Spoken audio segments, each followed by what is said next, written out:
Welcome to a very special episode of the Power Hour. I'm Steve, along with the urban sensation C Red. And tonight we're going off the beaten track just a little bit and presenting the first in a series, or what I hope will be a series, of episodes called Journeys. Now, week in and week out, C Red and I have fantastic guests. We have a great time, and we talk all about what's going on in wrestling. What are you doing, man? I'm doing the intro here, and you're giving me the googly eyes. What are you doing? Journeys. Journey. I'm listening because as your co-host, I'm intrigued. So each and every week we have a lot of fun with our guests, and we do fun things, and we have themes, and we promote all the shows, and that's pretty much the function that we serve, and we enjoy doing it. And we're all about storytelling, and the stories are always great. John Bullard is our guest tonight, and he's told us many fun stories in the past when he's been by. But tonight, it's not necessarily all about wrestling stories, although wrestling, will certainly be an underlying theme. And, John will talk about some things that have occurred recently and try to shed some light on it. But more importantly tonight, I think, in a divisive age, in an age where, we're being divided by social media, by politics, by race.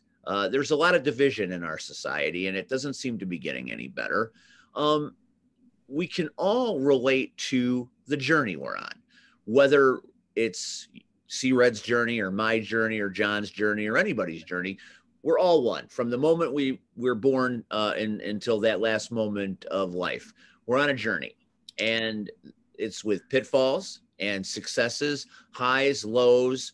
Some days it feels like there are more lows than highs, but these are all very human conditions. And, a wise man with a white glove once said, and I learned this lesson when I was 12 years old, the blood inside of me is inside of you. So tonight, with that in mind, with that spirit, we set forth on journeys. And I'm hoping the end result of this is we all get to understand that no matter how different we think we are or how divided we think we are, that deep down inside, we're all going through different things, and we're all on our own journeys. So our first guest on Journeys is Mr. John Bullard. He is the owner, operator, president, chief executive officer, whatever you want to call him, of Chicagoland Championship Wrestling. That's how you guys know him on this show. But to me and C Red, John is much more than that. And to most people, John is much more than that. And tonight, hopefully, we'll find out a little bit more and why John Bullard and his journey. And since this was his idea, and I'm basically stealing his suggestion and running with it in my own way, there is no reason that John shouldn't be the first installment of Journeys. So welcome to the Power Hour Journeys edition, Mr. John Bullard. Appreciate it, Steve. And it's always good to see you and Uncle Red there. So, life is good when you get to see and talk to your friends and people that are family to you. So thank you for having me part on there. Looks like Red has a question. John, nephew, did Steve tell you we don't have no money? I'm just saying, because this was your idea. Well, if we do have money at some point, there'll be residuals we'll have to pay. Can't sue for royalties. Hold on for a second here. Well, folks, it was a nice show. Have a nice evening. Money's still the root of all evil in 2021, maybe more so now than ever. Oh God. But anyway, John, your story, we've talked many times.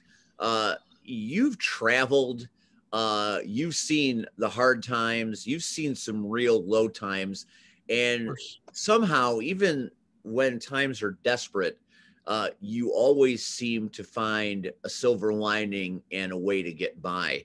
And a lot of people aren't equipped to do that.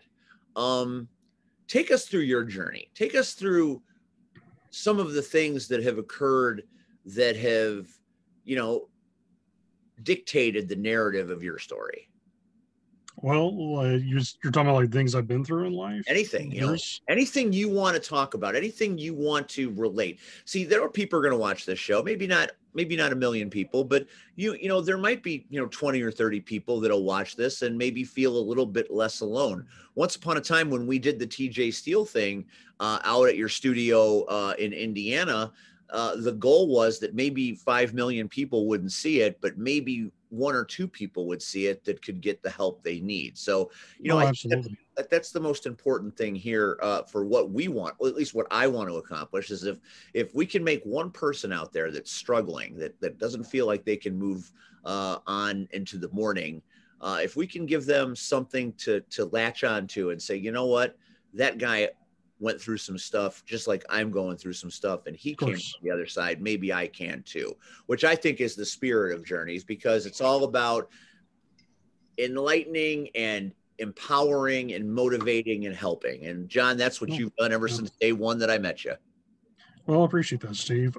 So growing up, childhood wasn't the easiest of lives. You know, my parents, I should say, my biological mother, she abandoned me when I was 7 years old.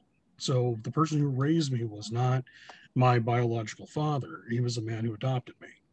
And so when he adopted us, he literally took on responsibility of both parents. So my dad was an old farmer.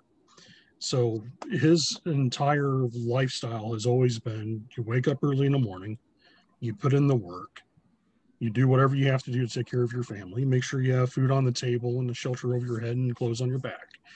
And he was a great man, but he also instilled a work ethic into all of us kids at a very young age. So going through kind of wondering why things were happening to me as a young kid, it wasn't always easy, but I can't say I had a bad childhood either, on the other hand, because I think any kid who grew up with one person in their life caring about them and loving them, like, you're rich.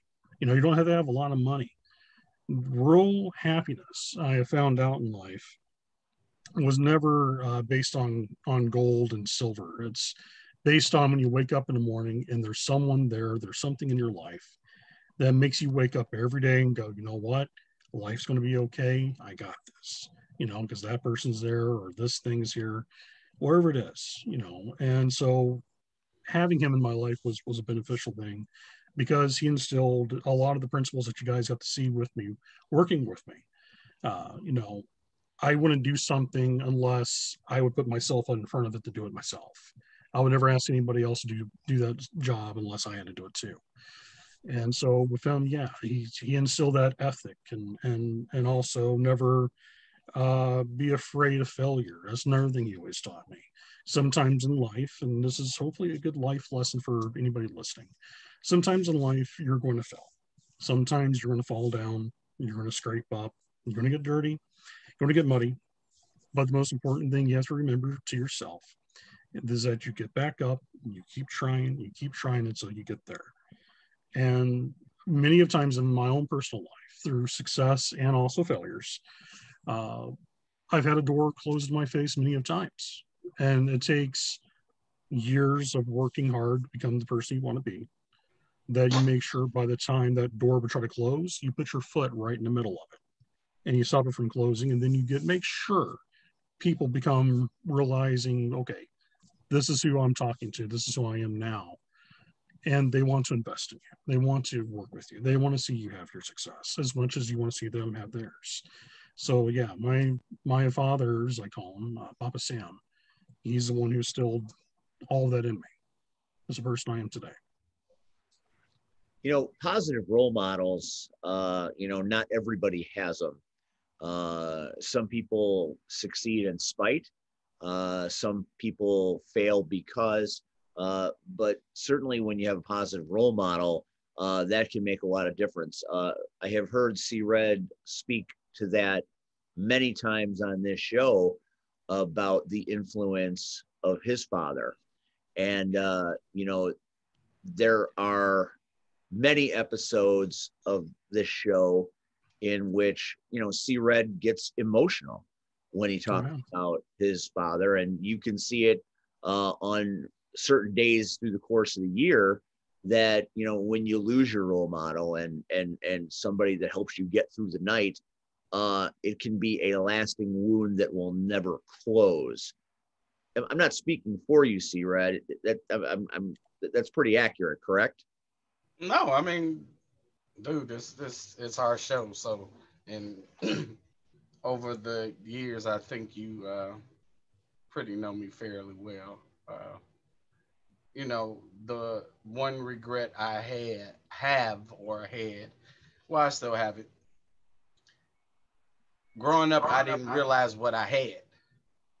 You know, I realized, you know, I knew I had a dad. I knew I had a father. You know, but you did, you know, when you're a kid, it's your parent.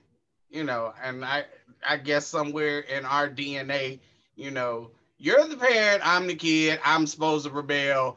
You know, I don't like, you know, I don't like you, you don't like me, you know, all of that BS. And it's not till you're older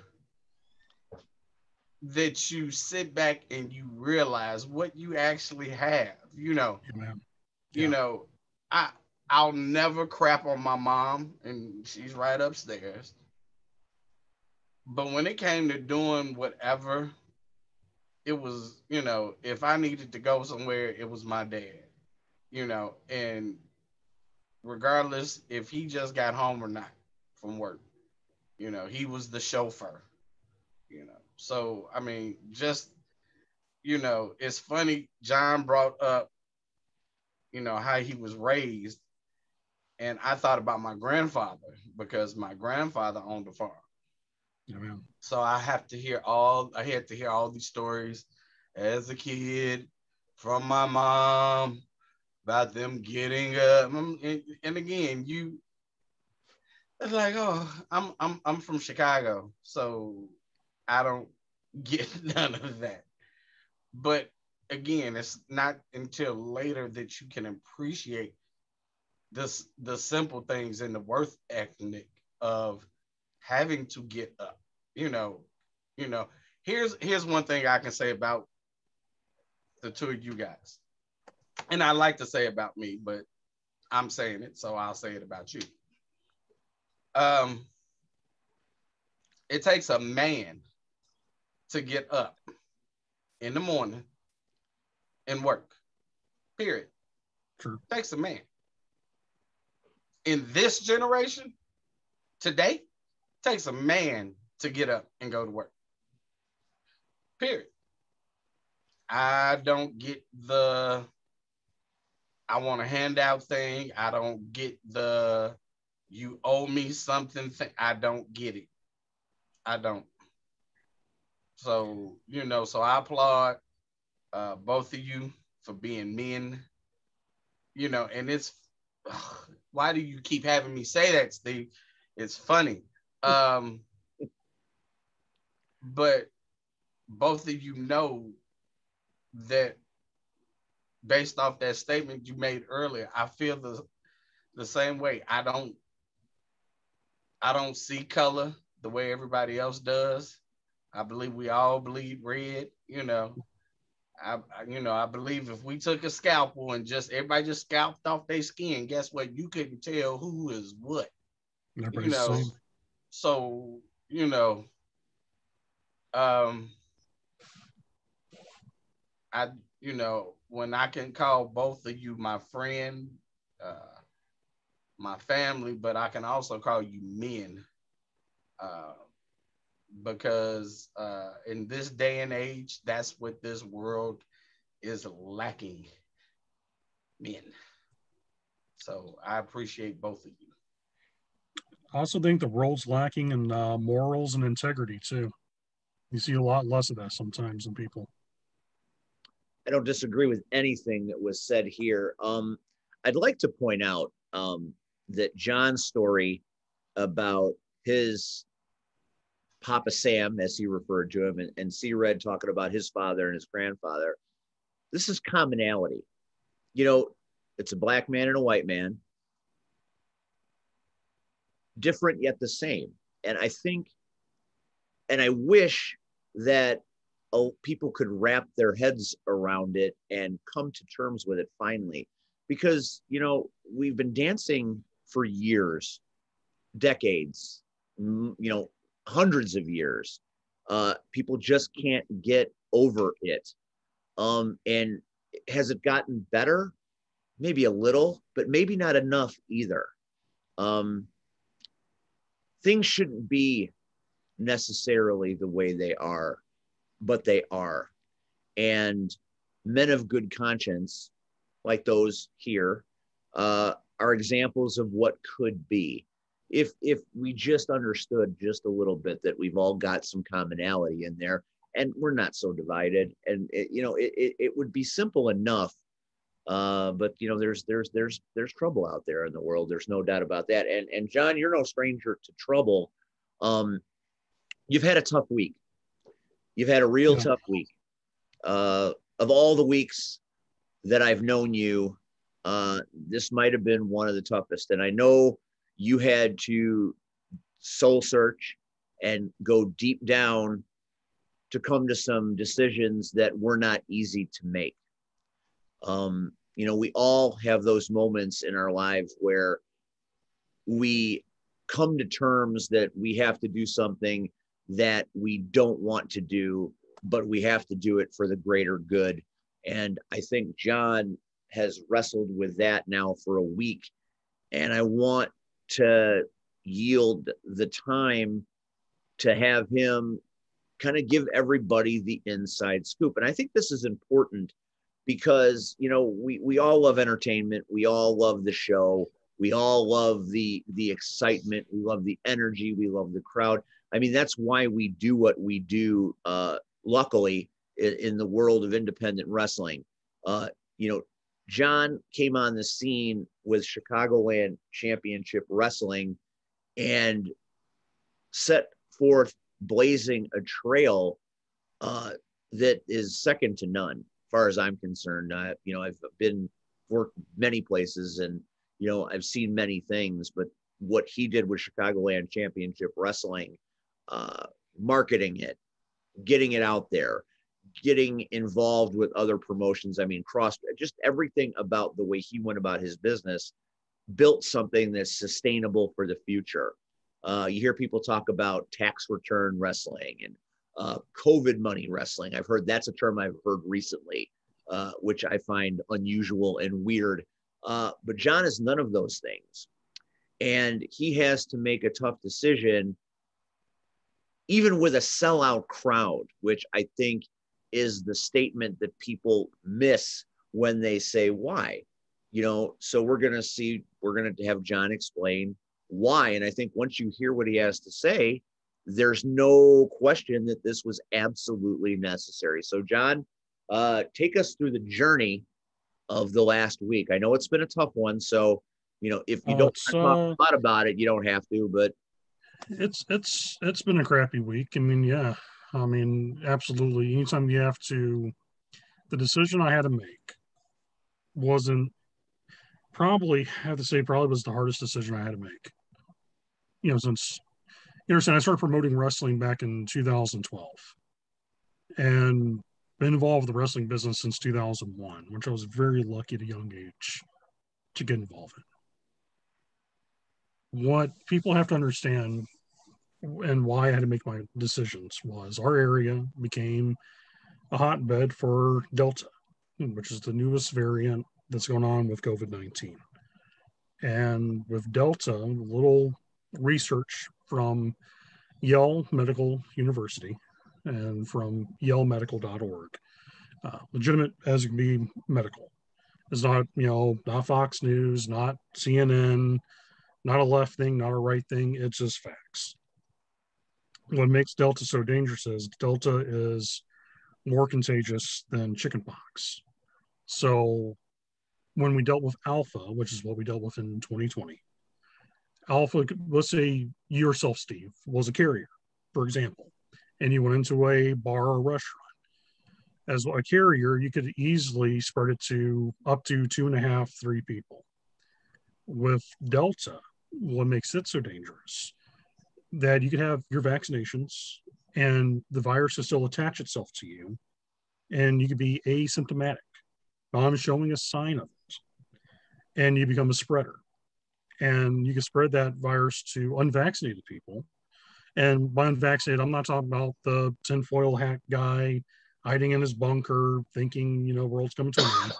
Well, I'm talking about the children who are unvaccinated, because right now there's no vaccinations for children under the age of 12 to 5. So at wrestling events, where a lot of our fans do bring their kids, they bring their grandkids, we believe in having a family-friendly, fun show, old school wrestling.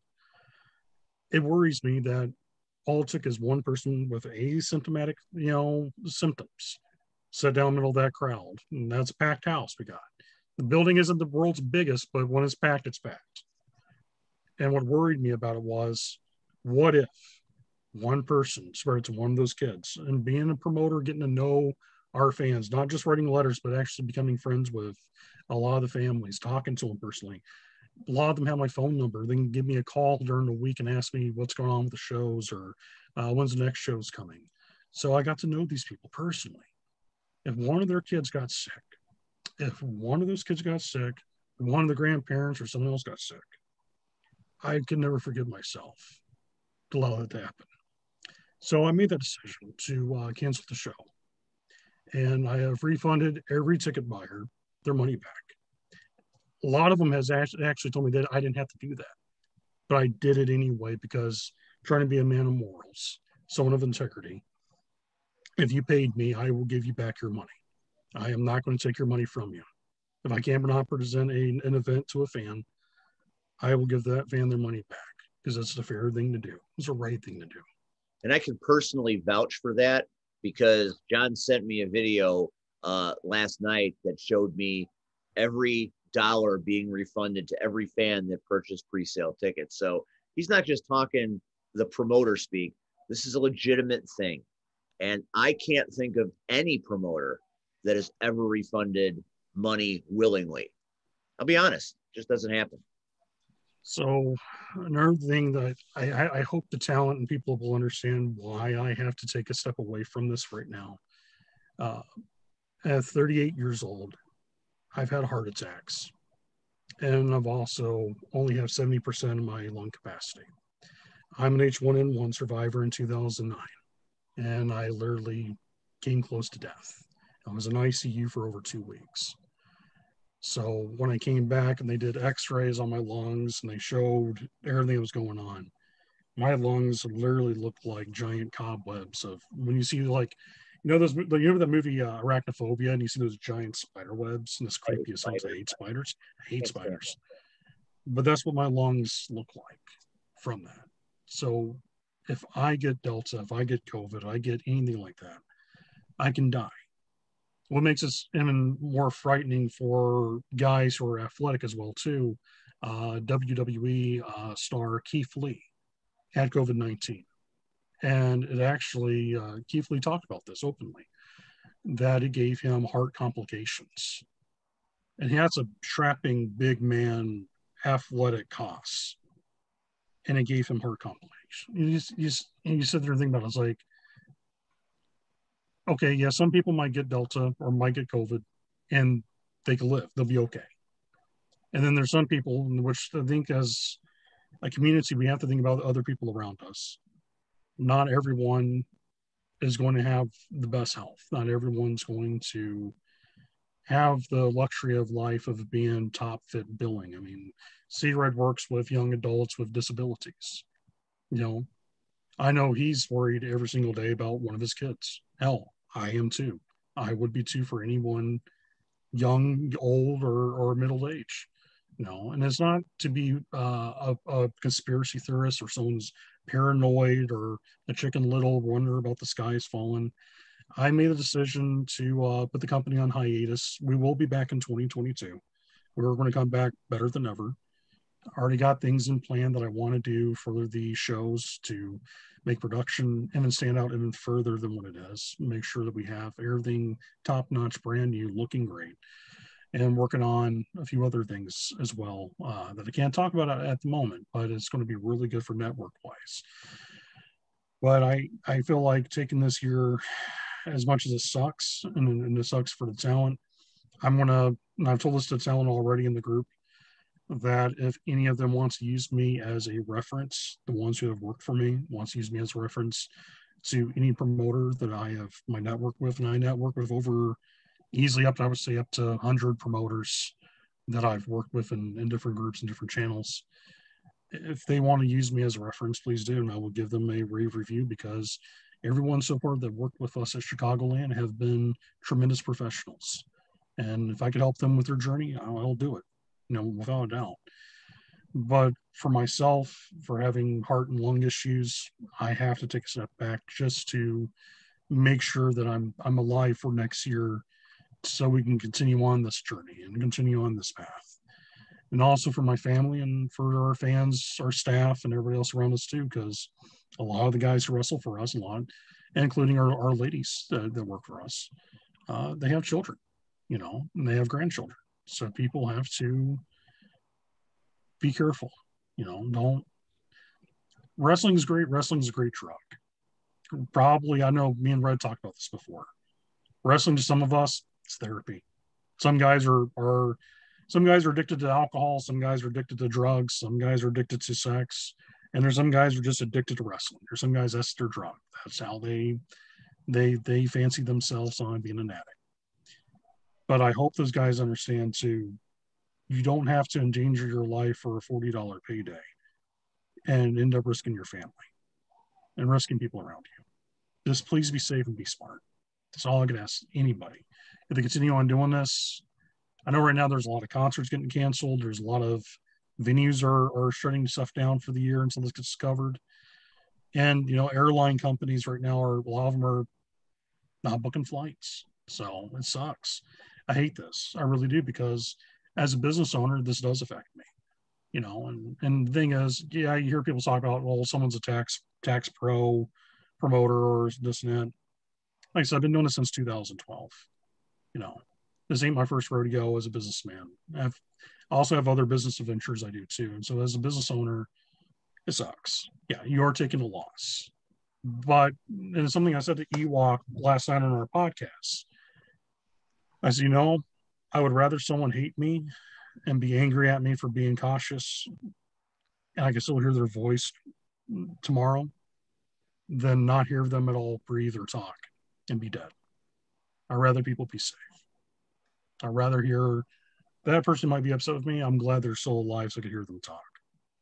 I don't want to risk anybody that I love and care about. And you guys are, I know I'm not rambling on, but just letting us out. You guys are family to me. And I don't mean just you and Red. I'm talking about everybody who works with us at Chicagoland. I consider everybody, we're that wolf pack. And that's the mentality I have with the guys. If they need something from me, I'll be glad to help them out. A lot of them has actually contacted me after my announcement, and they've been checking on me every day just to make sure I'm doing okay. And the wife's doing okay, and our family is. So yeah, we got a tight bond with a lot of people, and I give a shit about everybody that works with us. Well, when you put it that way, I think it's easy to see why a decision like this has to be read. I mean, Red, you listen to what John said. I mean, you do the same thing if the stakes were high for you, I would like to think. I would. I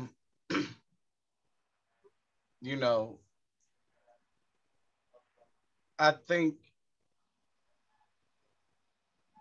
the initial reaction, and no offense, John, I was having a pretty shitty day that day. Friday, so here's the crazy part again. So the night before, I got some pretty big news from a friend of mine. So I went to sleep excited, happy. Woke up and my day was just shitty. And it was just one thing after another. And I'm like, okay, it can't get no worse. Can't get no worse. You never say that. Never. I know, right? Yeah, it's kind of like the whole reaction. You always say that, and you're like, it's going to get bad. Yeah. You know, that happened to me before too, man. And so I saw the post, and so John knows everything that's going on in the pipeline. So I had things already prepared for Saturday. Like, things were ready. And it felt like a gut punch. Then I had to read the post. See, there's a difference between skimming through something. Actually, You know, when you see bad news, like, you stop. Like, you don't want to read the rest. But I had to go back and read it. So when you read it, you understand. One, it wasn't an easy decision because we had just announced days before that we were sold out. We were. So it was like, you know, 3 times in a row. Right. 3 in a row.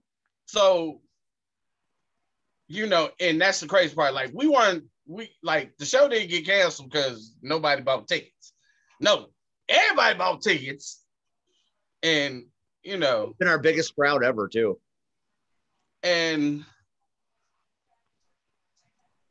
when you see the way John just put it, even put more light on it,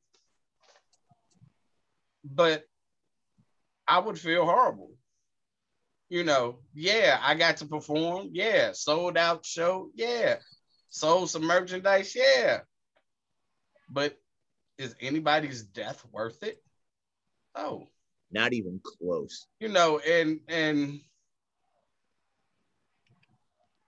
so let me just go back. So part of that bad news that day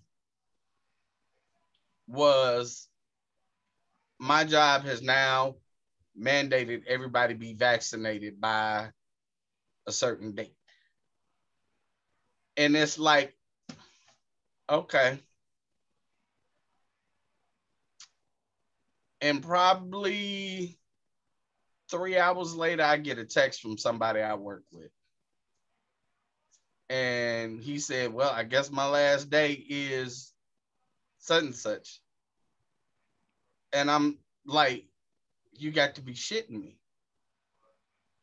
And he was like, yeah, I got a new job lined up already. Like, damn. Over a vaccination? Like, and I guess my thought process is different.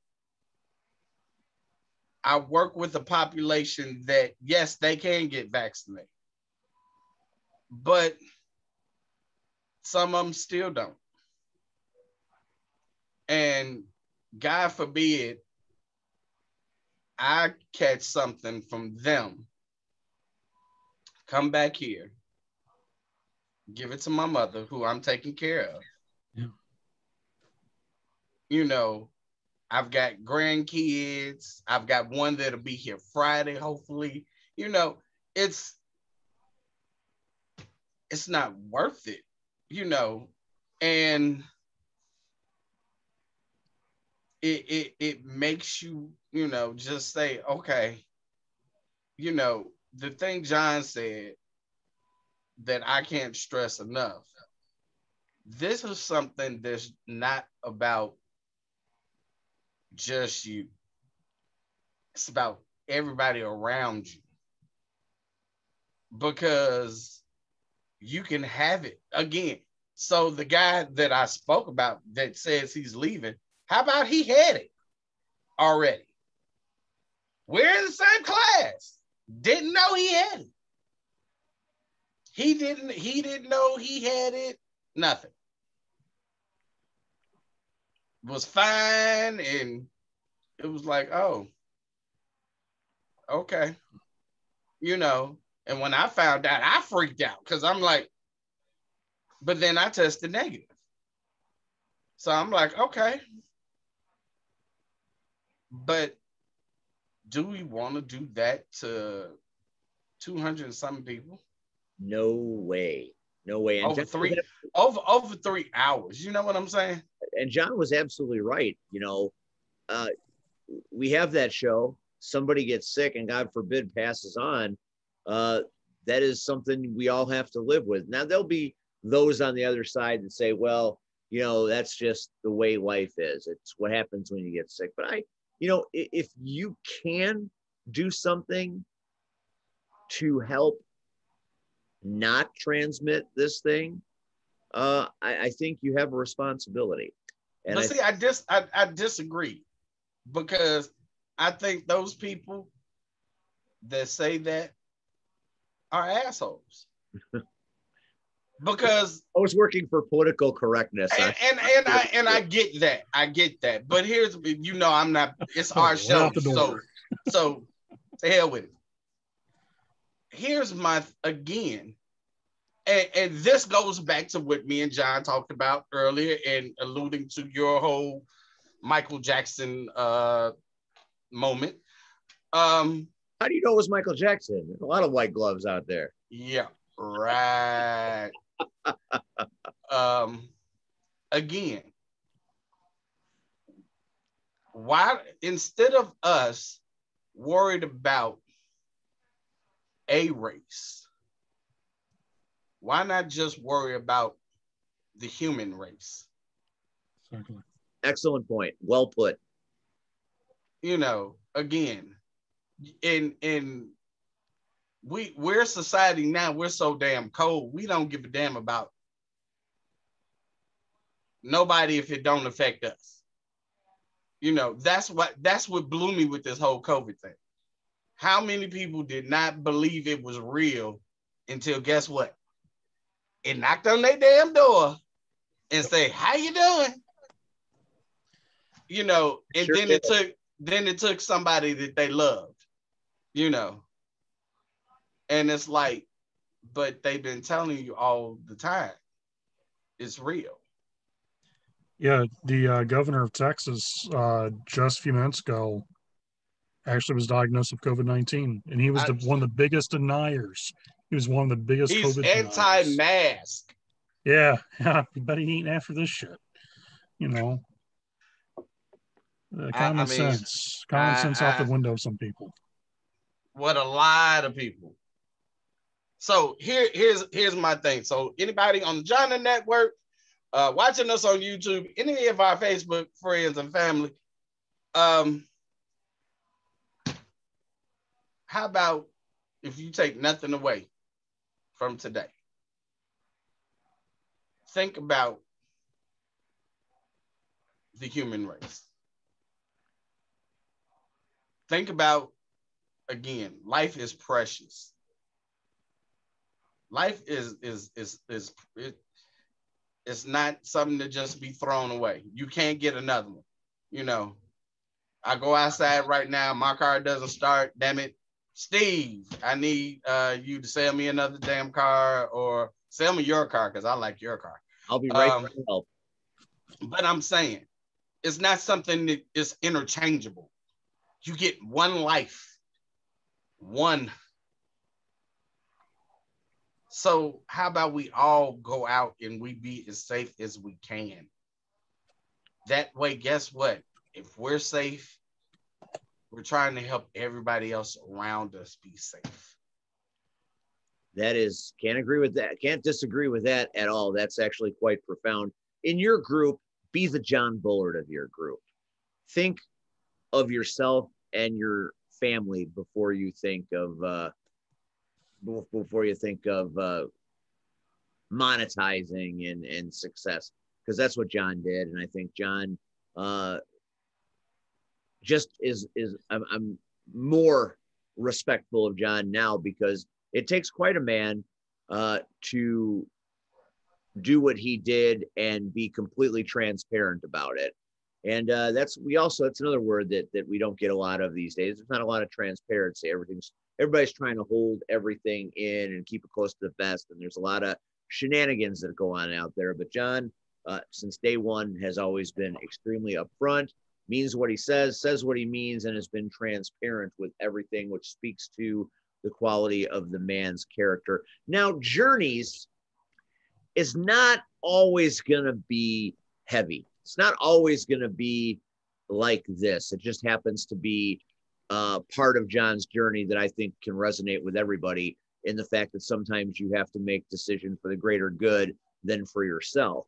But see, John Bullard, not just a wrestling man, not just a good man, but John Bullard is a music man. And I would be remiss in this episode if we didn't talk a little bit about John Lee Bullard. Oh yeah, my middle name. Oh no, people found out my hidden identity. Yeah. I grew up in the South, and my parents want to give me the most redneck country name ever, Lee. Like, you can't like walk away from that. It's one of, like, you always hear like old like Southern grandparents like John Lee Bullard, so right there, like, oh shit. JLB. John, gotta run. Do not feel bad. My mother's name is Mary Jane. Why not? And so here's a crazy story. Here's a crazy story, real quick. My mother's name is Mary. My father's name was John. If you guys remember that old cartoon from the 60s that played in between Tom and Jerry with the two dogs. Yeah. John, Mary, John. Yeah. I swore up and down they wrote that over my mom and dad. Oh my God, that is the analogy in the history of the Power Hour. We've had some doozies. That's good stuff right there. John Lee Bullard, the Pickmaster. What? Yeah. Tell me about this journey of music, because I love music. I have loved music my whole life, and to find out that you're a finger picker is astonishing. Oh, thank you. Well, started playing music when I was about 6, growing up as a kid. So, you live out in the country. To give a little explanation on where I grew up at in South Florida, we didn't have paved roads until I was 20 years old. So we all lived on dirt roads. That's how out in the country we were. So music was the way of actually keeping yourself busy when you're working. So as a kid, I'd sort of learn how to play guitar and banjo, mandolin, anything with strings on it. I would always want to go learn how to play it. And so, I was kind of blessed, played music ever since I was a small kid, and had 2 really good musical mentors. I have many musical mentors, but a few musical mentors that were really good to me. Lee Sexton, who passed away sadly this year. He was actually a coal miner from Lion Fork, Kentucky. He was a National Endowment of the Arts Fellowship winner that I learned tremendous amount of music from personally. And another one was, Clyde Davenport, who also passed away this year. This year was kind of rough on me because lost 3 very close musical companions in a span of 3 months from each other. So I've been playing a lot more music, signed a distribution deal with DistroKids. So they're going to, once I get this solo album squared away, it's going to be on Amazon Music, Apple, Spotify, pretty much anywhere you can listen to music is going to be available on there with that. So, and also my YouTube channel has been gaining a lot of steam, and I think this month alone now ranks, since I started it in late April, over 13,000 views so far. So that's incredible. And since people might not know what we're talking about now, I don't have technical savvy and I don't have a big studio. We're working we're working for very, very small fundage here. So I'm going to play a little bit of what this man does and its magic.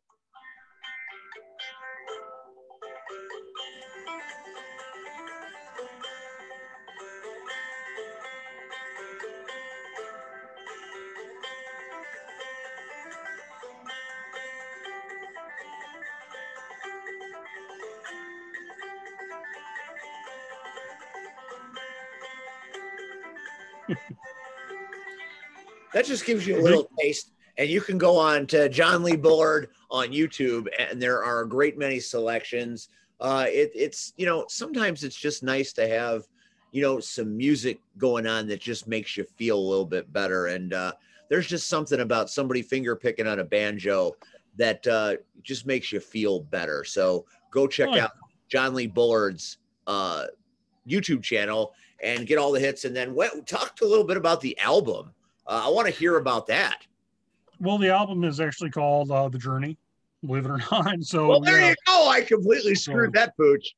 Yeah. But yeah, no, it's a journey, and what it's going to have is a lot of liner notes, a lot of things. Every song has a story to it, tune that I learned from one of my mentors in music. It's not just going to be about banjo. There's going to be a couple other musical instruments that I perform on the album itself by myself on there. So it's a solo project, but it's something I enjoy doing. So once that comes out, I'll have a release party for it. And, you know, hopefully by 2022 or so on, do some concerts, or at least do some virtual concerts where I can do it at the house and, you know, have like a little tip jar or something if someone wants to, you know, throw in something. So, you know, whatever works and whatever makes someone smile, that's what I'm about. Do you croon? A man with a voice like yours, there has to be some crooning going on. A little bit. Are we going to get crooning on the album? You might expect that to happen. Yes. Now I know you're getting everything set up. Do you have a particular track that you're particularly proud of and excited about? You don't have to spoil anything. I'm just, you know, kind of wondering, is there a particular song that means maybe a little bit more than most? Yeah, there's actually, so far this year, I've written 6 tunes. One of them I actually sent out to Pixar. So hopefully with the distribution company I work with, what they also do too is help distribute my music to television and film studios.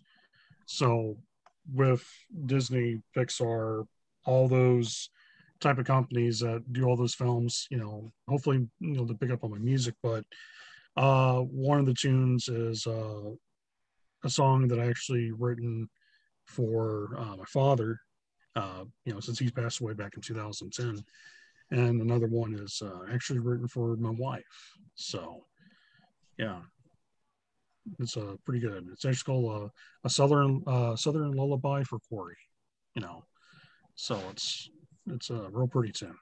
Man, we'll be looking forward to seeing that. We'll have to have a Power Hour listening party here to showcase the new release from John Lee Bullard. We'll look forward to that. Red, what do you know about that, man? That's some pretty cool stuff right there.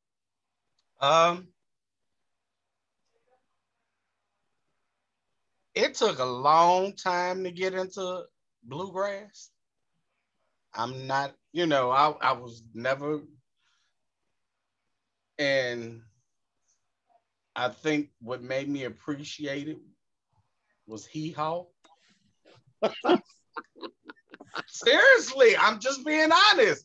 Man, I'll tell you this: Roy Clark is a hell of a musician. Anybody kid, he's great. But and as a kid, my father would watch it. Again, this is one of those moments, and I hate out.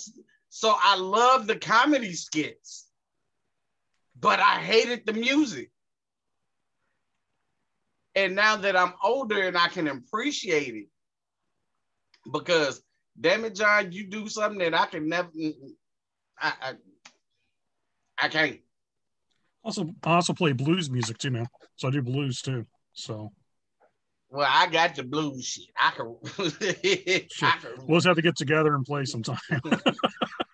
We're gonna call it the C. Red Bullard Blues. Oh, God. But I mean, you know, John told me a while ago that he was, you know, this musician, and he's a modern day honky tonk man. Oh God. but I got some stories about that. But first of all, John is one of these guys that, first of all, I believe John should be diagnosed with ADHD. And why I say that, John can't sit his ass down. Hell no. Like, he always got to be doing something. He's asleep. Always. He's asleep when he's dead guy. Even right now, while he's doing this interview, I guarantee you he's got 2 or 3 other things going on. Right? Oh, you can see it. You can see he's got one thing in his hand. He's got one thing off to the side. Man's multitasking. But I mean that in the best way. Because, again, I take it back. A man. Again, you know, he wants to stay busy. He doesn't want to be idle, you know. He's got hustle and grit.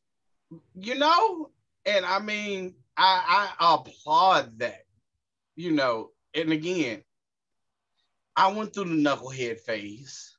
I didn't want to do shit, you know. And now I'm to the point, I'm an old man. So I do go to work, and after that, can I take a nap? You know, please. I need a nap. So when we do this show, you really interfere with my nap time. But John, we don't have enough time on our show. And we could have started this 2 weeks ago to list all his damn accolades. There are a lot of them. And all of them are factual and true. And so when I met John, like, John wasn't the average guy you meet in the locker room. Like, and for me, that it intrigued me, but it bothered me. Because I'm like, what is it about this guy? Like, I'm getting a vibe, but what kind of vibe is it? And the more John talked, like, first of all, his voice is so damn calming. Like, what the hell? Like, I had a match and I was pissed. And John was like, Red, it was fine. You did great. And it was like, you know, just like... People jokingly call me Bob Ross sometimes about that stuff. They're like, you're like Bob Ross. I'm like, what? I don't have like a giant fro. Like, what are you talking about? And I paint once in a while, but like, they're like, but it's the calming so calm voice. And mellow. Yeah. It's the calming voice. So when you talk to John, and now that we have become family, again, hell. So anytime he, you know, he tells me he's about to do something different, what people might not all get, hell, I get it.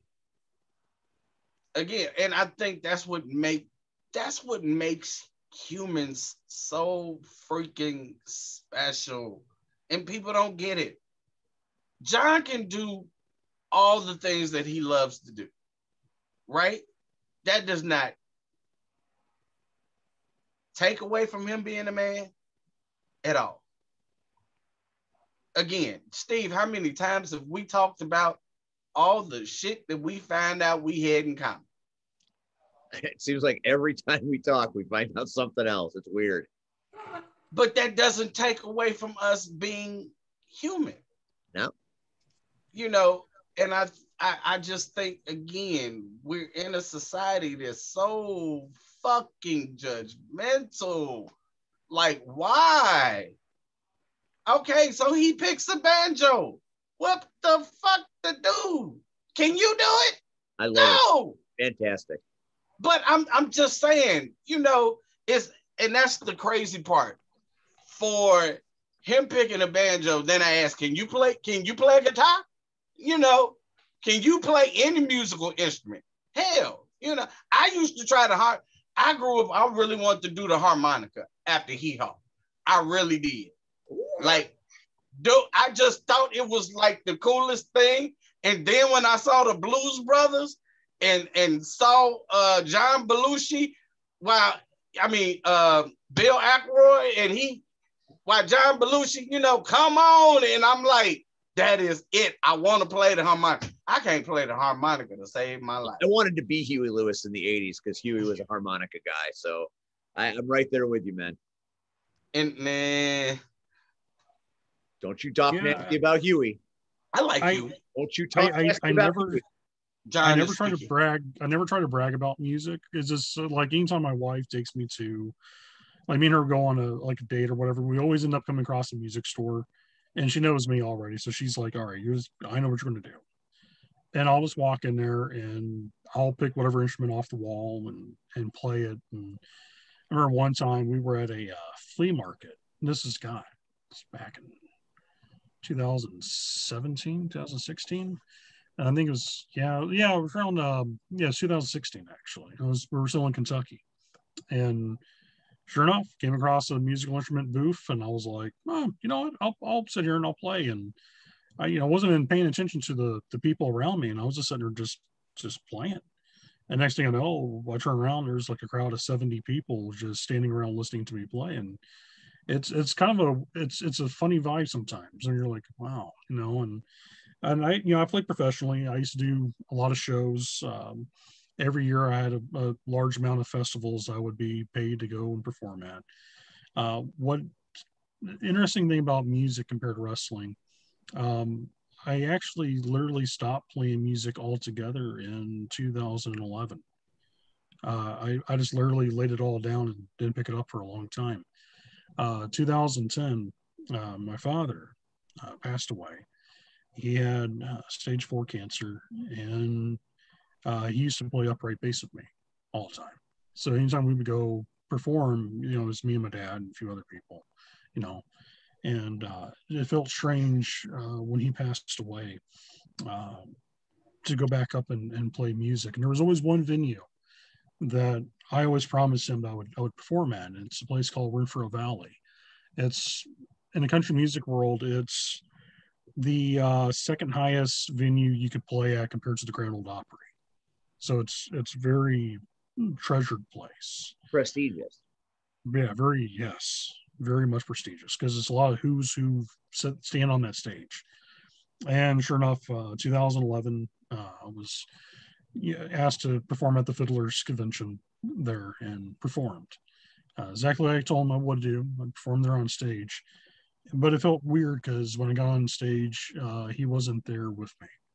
And for me, not having my buddy, that was hard.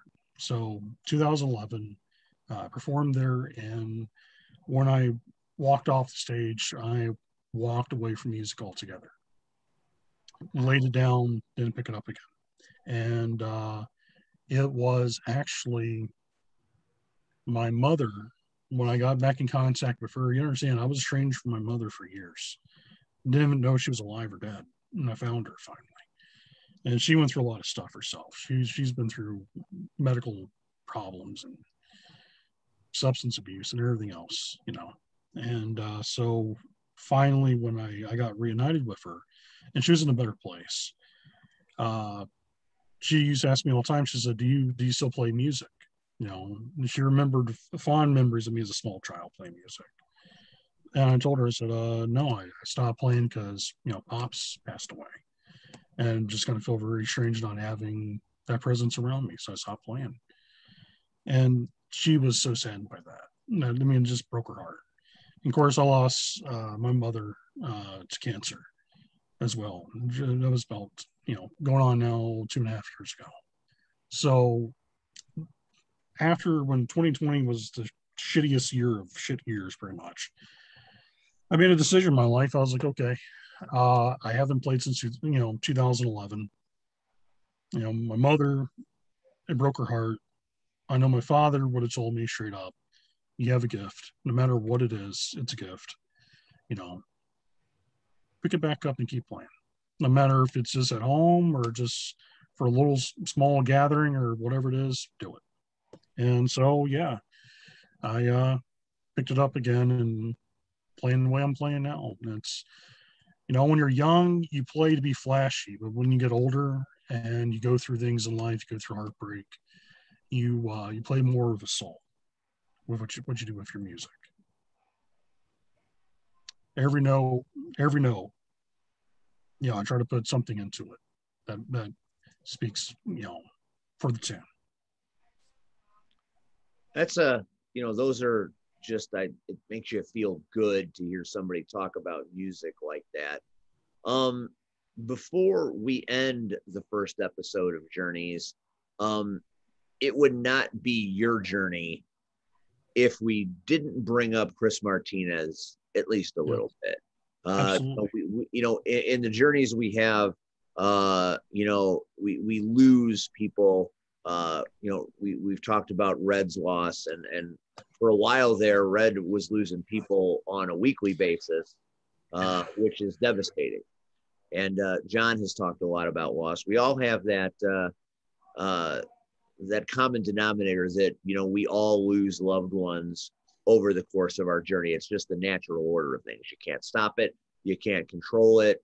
And it will tear you apart. But instead of tearing you apart, at least when it comes to Chris Martinez, I think it gave you purpose and maybe empowered you slightly from the grief. So let's talk about Chris, because people have heard you speak on him once upon a time. When we had that first show, Chris was certainly in the building. I don't know how deep they know about what he means. So before we go, let's have a moment and talk about your journeys with Chris. Well, to explain how me and Chris became friends. Years ago, while I was in wrestling business, I became very close friends, and still in today, with a guy by the name of Tony Myers. Tony Myers has wrestled in Japan. He's wrestled all over Memphis. He was a underneath guy in Memphis wrestling on television way back in the 90s. But how I met Tony was when I was a kid, I was in those old wrestling catalogs, magazines where you had like the tape trader clubs. I know Red remember this. I know you remember this, Steve. I was a tape trader, straight up, and me and Tony became pen pals. And then I met him at a show as a wrestler, and then I got into wrestling business, and we just became best friends over the years. So when I finally moved to the Illinois, Indiana area, he got me in contact with a guy named Gravestone. Now, that was Christopher Martinez's stage name, because Chris used to play in a surf punk band type thing. And he was like, hey, man, Gravestone wants to probably pick your brain about, being in the wrestling business, and, he wants to be a referee. So, okay, cool. Now, 2012, 2014, I was a promoter for Pro Wrestling Freedom in Kentucky. And by 2014, I got married, made the decision in my own life, not, my wife is the biggest supporter of wrestling as someone who knows what I've done. So she always, wants to see the best for all of us. And so she's my rock, best friend ever. So 2014, I made the decision to step away from wrestling. Always wanted to have a family, always wanted to try and enjoy the married life and enjoy the little things with it. And so, yeah, I had my farewell show and came up here in this part of the region. And so Chris started calling me, and I had this thing since 2014. I told many promoters, I was not going to go book for them. I was not going to help them with anything. I was done with the wrestling business. I didn't hear just how distant I became with wrestling. I didn't watch it on television at all for years. Didn't watch it on TV. When I walked away from it, I walked away from it. I didn't want to get the itch. That was my biggest fear. I didn't want to get the itch from it. I loved everybody I met. And there were some people I was wanting to kick in the butt. But as a Buddhist, I try to live in a life of let bygones be bygones and move in peace. So Chris ended up calling me, and almost on a daily basis, he would call me and pick my brain about being a referee. And I would sit there and I'll give him advice. And once in a while he'll ask me, he's like, man, you ever think about coming back to wrestling? Nope. Not at all. No interest in it. I'm good. I got everything else going on. Happy with everything. Got no interest in it. Well, every couple of weeks, that question kept on coming back up. So sure enough, one day, this is how Chris looped me, back into the freaking business when I was so destined to be the hermit crab that hid away from everybody. He called me and he said, "Hey, there's a show coming up, and it's in Halstead. It's for a League of Wrestlers. They are down a referee, and they need someone to ref. You have all this experience in wrestling. Maybe you can come in, you could do some agent work or do some referee work, whatever you want to do. And I'll make sure they'll pay you and all this stuff." Chris, and Chris was a man of his word too. That's what I love about Chris. And that's actually where I met our good friend, everybody's friend, Rion Skills. Because Rion took over the book, I think, for that one show for League of Wrestlers. And so sure enough. We got a 20-second timeout on the field. Yes, Brad. John, you do realize I was on that show. Yep. Okay.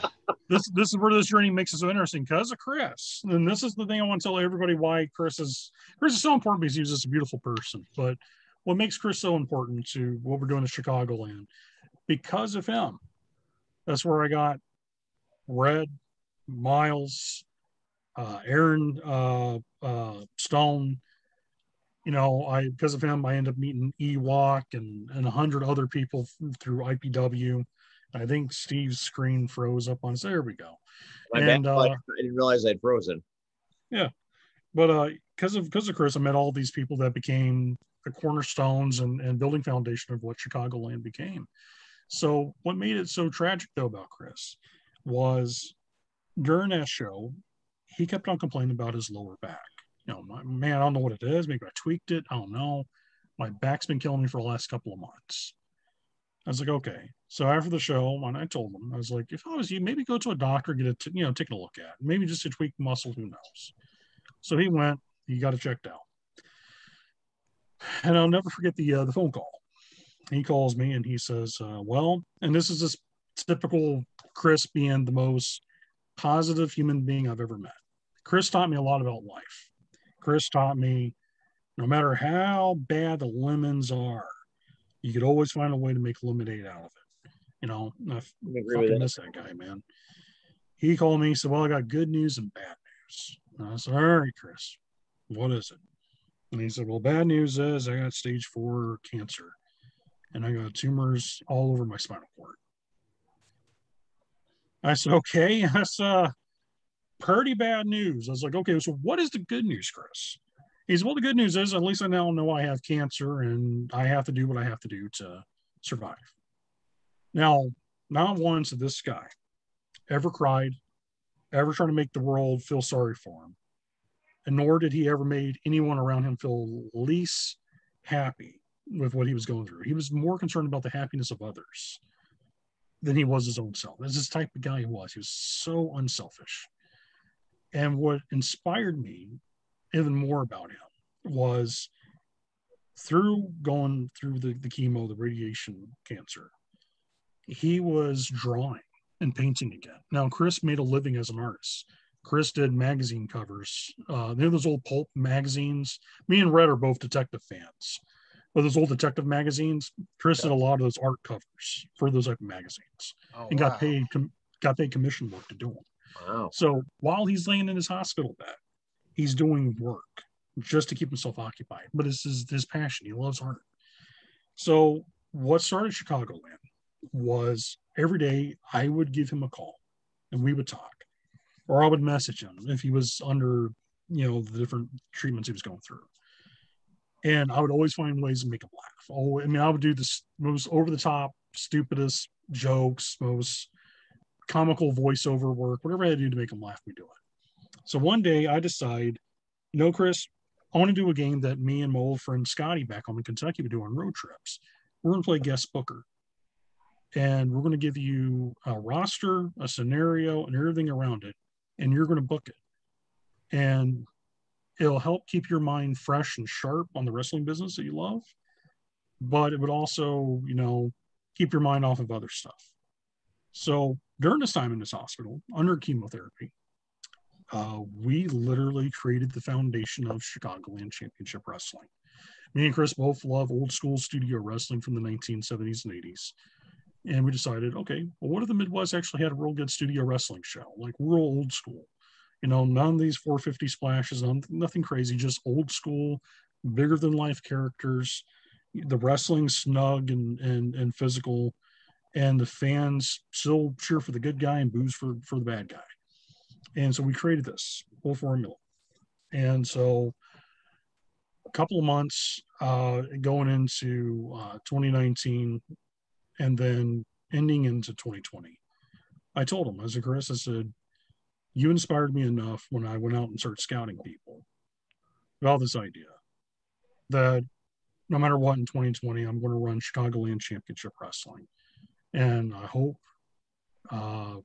once whatever happens with COVID, we could, we'll bring you in the ring. And I told him this, and he started laughing because he got this sense of humor. Like I was like, I don't care if you're in a wheelchair, Chris.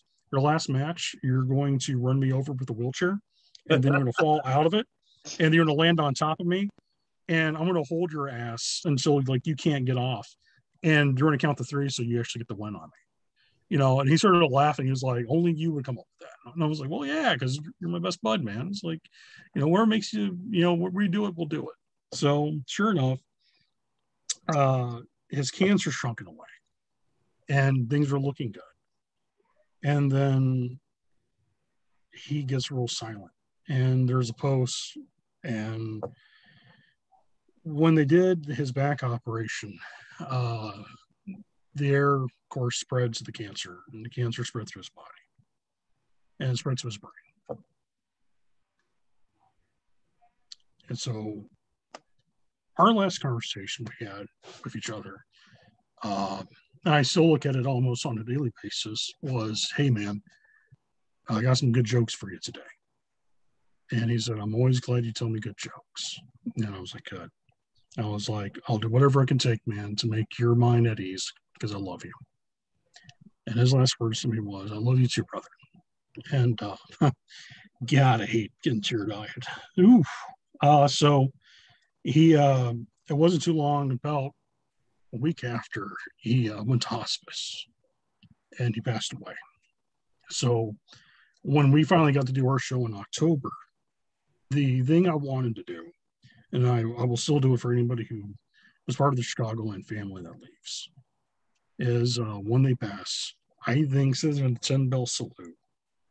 Let's ring announce them for one last time. Give them that big ring introduction of those bright lights. And let's give them a standing ovation. Because you're a performer, you're an athlete, you're an entertainer. What a greater way to go out than under those lights and getting a standing ovation. So, yeah, Chris taught me a lot, man. He taught me about living life, loving your family, but most importantly, enjoy every simple moments and seconds you got with the world. So, he was truly one of a kind.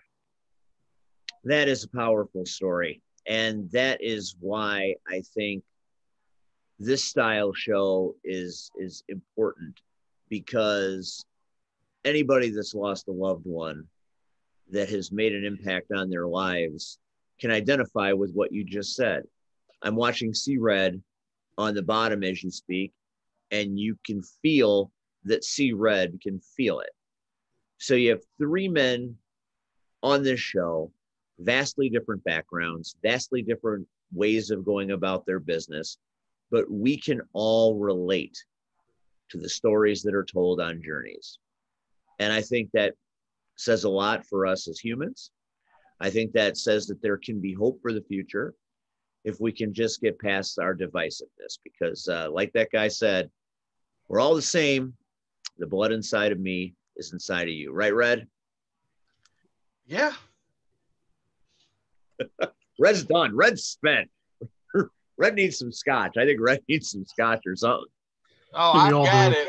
I've got it. But,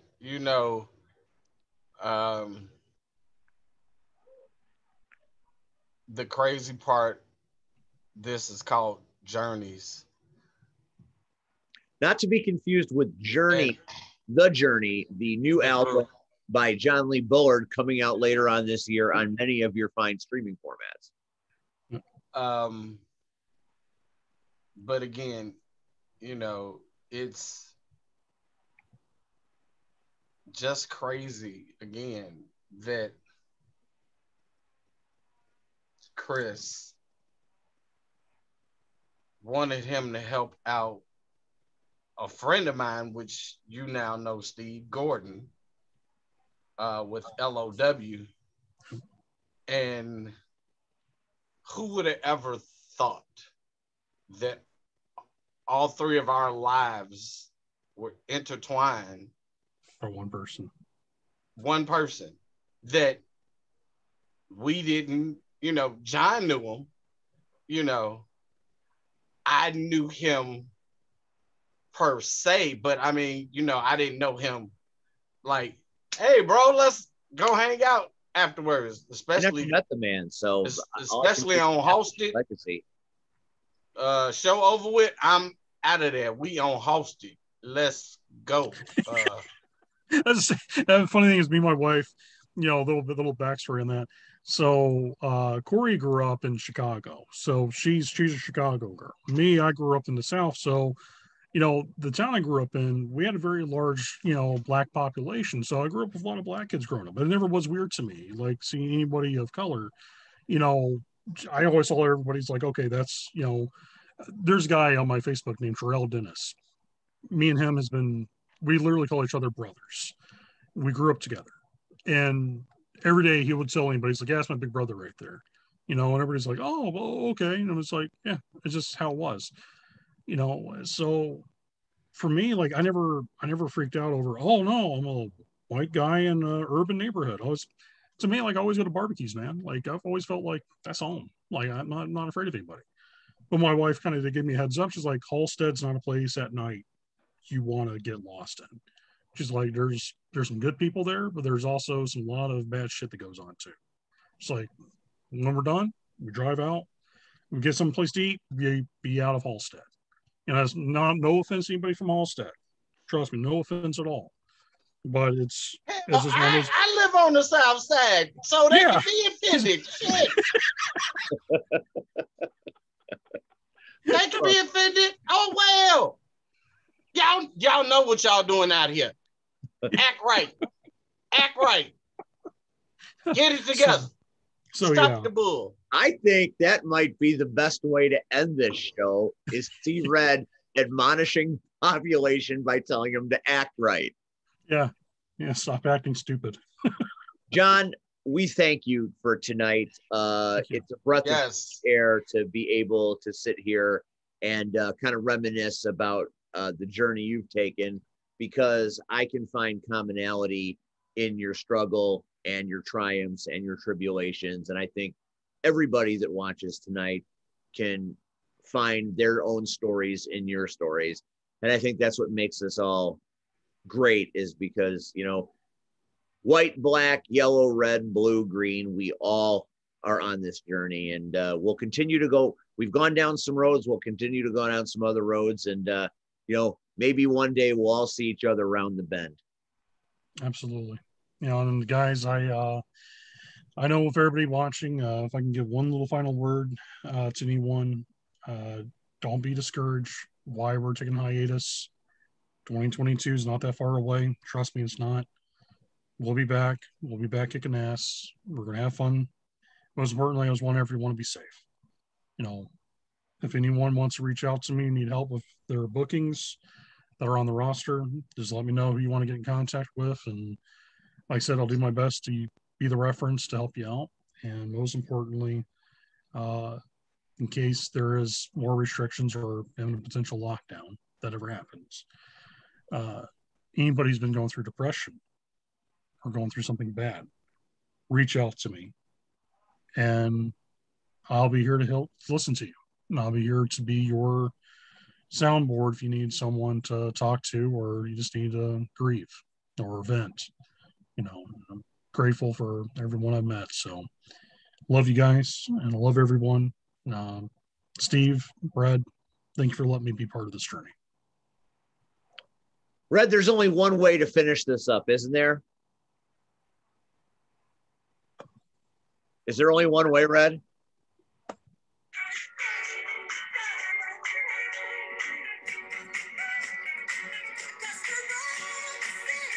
Oh, okay.